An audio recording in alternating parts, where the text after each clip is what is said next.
Good day, I'm Theodore Henry and this is your JIS News for Thursday, April 15, 2021.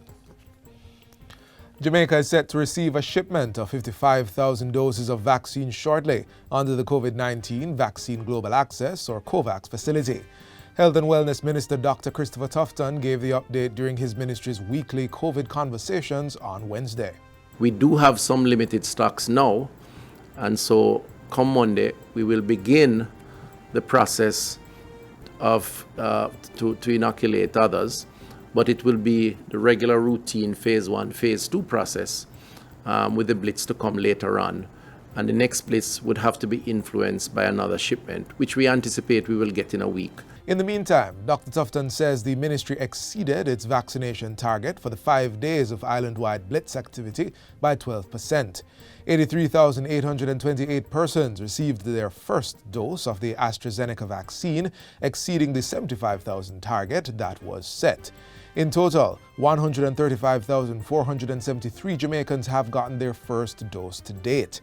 This represents 7% of the 1.9 million persons government is hoping to vaccinate by March 2022 in order to achieve herd immunity from the virus. But 7% over the period of time is not a bad target, and the Blitz weekend demonstrated that Jamaicans are interested and are willing to come out. Dr. Tufton says an assessment of the Blitz operation will help to generate a more efficient plan for the next Blitz to come and puts the country in a better position to achieve its herd immunity target. The zones of special operations, ZOSOs, that are in operation in 4 communities have been extended for a further 60 days. The areas are Mount Salem in St. James and Denham Town, Augusttown and Greenwich Town in Kingston. While moving the motion in Parliament on Tuesday, National Security Minister Dr. Horace Chang said crime in these areas had reduced significantly. In fact, there was zero criminal activity of major criminal activity, other things, in all 4 zones of special operations. And if we look at from the inception, there was a total of some 40 homicides, of which 36 took place in a single zone of special operation, which we are now looking at reviewing our strategy, both in terms of the social investment and how we operate in the security zone. And we expect we can take that community to the same level as we have in the other communities. Speaking to the national situation, Minister Chang says while there has been a slight increase in murder since the start of the year, so far the month of April is showing a 20% reduction relative to the same period in 2020. The downward tendency is welcome, but I'm mindful it's a very short time frame and therefore will not constitute a trend.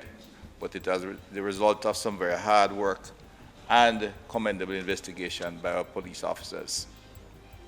Indeed, I'm confident it's a reflection of the improved efficiency as the government invested in the force and they have gone through some reorganization process. The Security Minister is also reporting a significant decline in serious crimes with a marginal increase in shooting incidents. Rape is down by 47.5%, robbery by 17.6%, and break-ins by 27.3%. Farmers in South St. Elizabeth will now have better access to water after the Agriculture Ministry commissioned 2 6,000-gallon water trucks last Friday. Valued at $35 million, they are expected to increase the National Irrigation Commission, NIC's weekly trucking capacity by 100%. Agriculture Minister Floyd Green says the new trucks will improve service time for water delivery and expand the reach to farmers in areas such as Top Hill, Southfield, Congo Hole, Seaview, Santa Cruz, Middlesex, Slipe, Burnt Savannah, Mountainside, Billy's Bay, Treasure Beach, and Sandy Bank. What we're doing here at the NIC today is when we truck water to the farmers get that water at about $6,000 per load.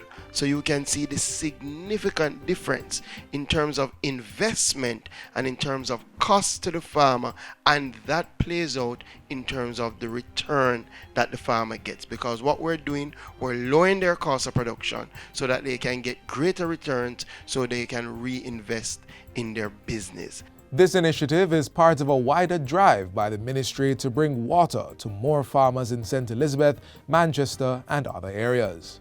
We have already done the feasibility study to bring water from the Black River to serve the entire belt. We are now actively pursuing financing. We have approached the French government and the discussions are sounding very, very good, and we do expect to be able to update the country shortly on those plans.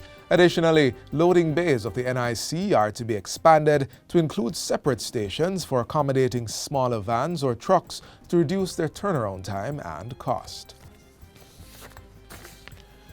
Cabinet has given approval for China Harbour Engineering Company Limited, CHEC, to be the main contractor for the implementation of the Montego Bay Perimeter Road project. Information Minister Favour Williams made the announcement during Wednesday's post-cabinet press briefing, adding that the National Road Operating and Constructing Company, NROC, will be implementing the Government of Jamaica-funded project. The Ministry of Economic Growth and Job Creation entered into a contractual agreement with CHEC for the design build contract of the project, including Perimeter Road, Barnett Street / West Green Avenue upgrading and Long Hill bypass in the amount of US $220 million.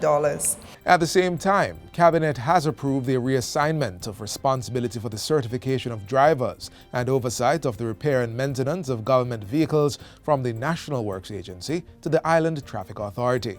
This better aligns with the capabilities of the Island Traffic Authority and allows the NWA to focus mainly on roadworks and the other similar infrastructure activities. Also coming out of this week's cabinet meeting, approval has been granted for the Black River landscape in St. Elizabeth to be designated a protected area under the Natural Resources Conservation Authority Act 1991. Cabinet also approved the issuance of drafting instructions to the Chief Parliamentary Council for the preparation of the order designating the Black River Protected Area.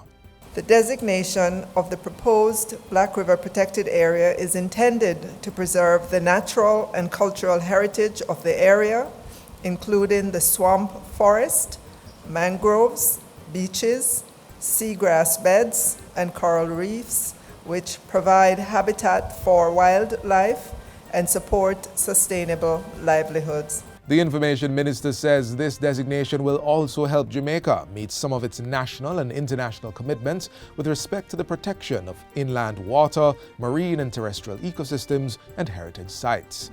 Presently, 15% of marine and 18% of terrestrial ecosystems within the jurisdiction are protected under law.